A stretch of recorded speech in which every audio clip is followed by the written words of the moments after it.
सभी को मेरा नमस्कार। स्वागत है सभी का चैनल में। तो जब भैरवी देवी के बारे में मैंने पहली बार सुना था और मैं उनकी गुड़ी घर लेकर आना चाहता था, तो मेरे दिमाग में भी सवाल था कि क्या जो बाकी देवी हैं, मतलब जो हमारी कुल देवी हैं, भैरवी देवी को लाने से क्या हमारी कुल देवी नाराज़ हो जाएंगी? मतलब भैरवी देवी और हमारी जो कुल देवी है, मतलब हमारी हमारी भैरवी देवी क्या हमारी कुल देवी के अगेंस्ट है, या कुल देवी नाराज़ हो जाएगी अगर मैं भैरवी देवी को घर लेकर आऊँगा? ऐसे सवाल बहुत सारे लोगों के मन में है, मेरे मन में भी था ये। अभी मेरे एक भाई जी हैं जिनसे लगातार बातचीत होती रहती है, उनके पास देवी यंत्रा है। सो जब मेरा बॉन्ड क्रिएट होने लगा तो मैंने उनके देवी के बारे में उनसे पूछा, बहुत सारी चीज़ें पूछता रहता हूँ और मुझे उनसे काफ़ी सारे कॉन्सेप्ट क्लियर हुए कि देवी को किस तरीके से अप्रोच करना चाहिए, एट्सेट्रा एट्सेट्रा।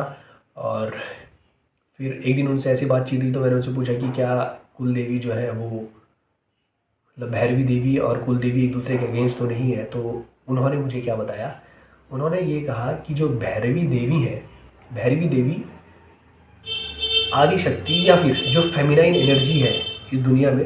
वैसे तो मेरी कोई औकात नहीं है कि मैं उनको एक्सप्लेन करूँ, क्योंकि मेरा लॉजिक बिल्कुल फेल हो चुका है उनके सामने। लेकिन फिर भी आप लोगों के सामने रखने के लिए मैं ये बात बस बोल रहा हूँ। मेरे पास वर्ड्स नहीं है उनको एक्सप्लेन करने के लिए, और मेरी कोई क्षमता नहीं है कि मैं उनको वर्ड्स में एक्सप्लेन करूँ। बट स्टिल आप लोगों तक बात पहुँचाने के लिए कि वो फेमिनाइन एनर्जी का हाईएस्ट लेवल ऑफ मैनिफेस्टेशन है, हाईएस्ट लेवल ऑफ मैनिफेस्टेशन है। बाकी एनर्जीज भी हैं वहाँ पर, लेकिन वो उस लेवल पर अवेलेबल नहीं है जिस लेवल पर भैरवी देवी है। सारी एनर्जीज सेम है, लेकिन भैरवी देवी की इंटेंसिटी बहुत ज़्यादा हाई है, बहुत ज़्यादा हाई है।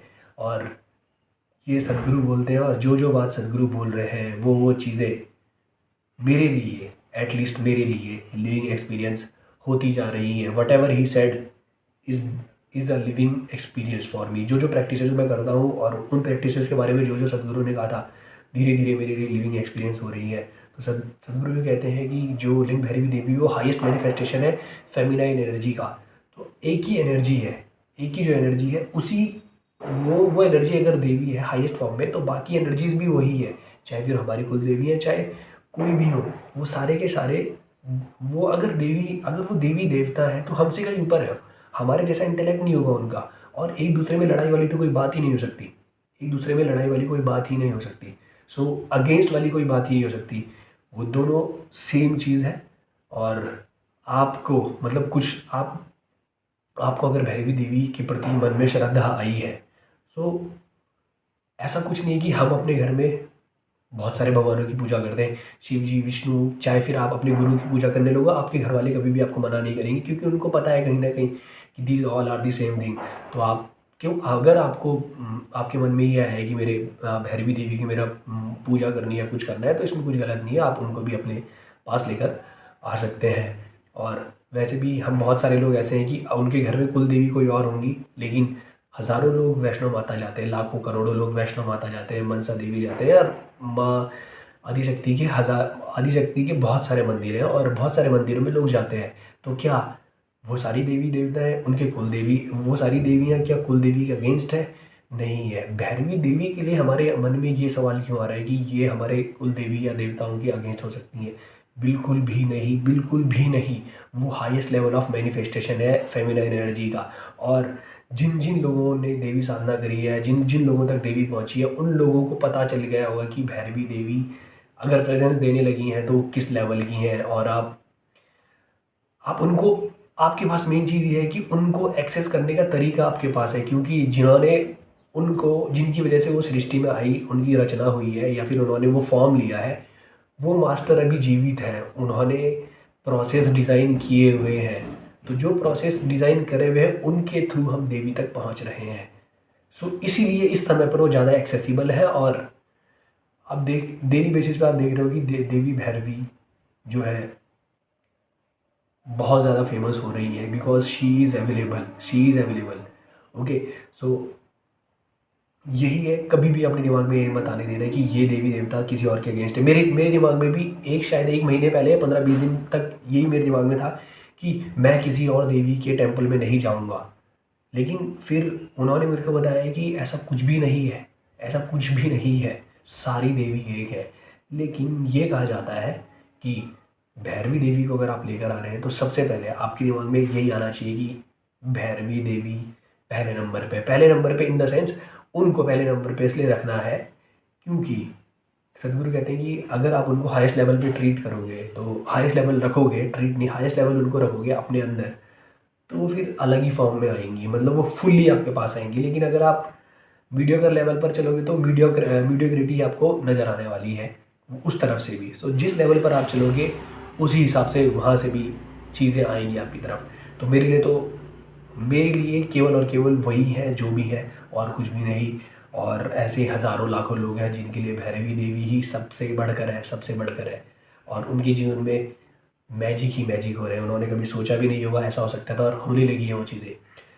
सो यही चीज़ है। और आप देखें कि आपको कैसे कैसे उनके लिए स्पेस क्रिएट करना है, उनके प्रति आपके अंदर कैसे डिवोशन आएगा, बहुत सारी चीज़ें। वैसे तो भैरवी देवी के बारे में ये कहा जाता है कि वो चूज़ करती है कि उन्हें कहाँ आना है। ऐसा मैं बहुत सारे लोगों तक बहुत बहुत सारे लोगों से पूछ चुका हूँ। उनकी भक्ति मिलना एक अपने आप में एक बहुत बड़े सौभाग्य की बात होती है।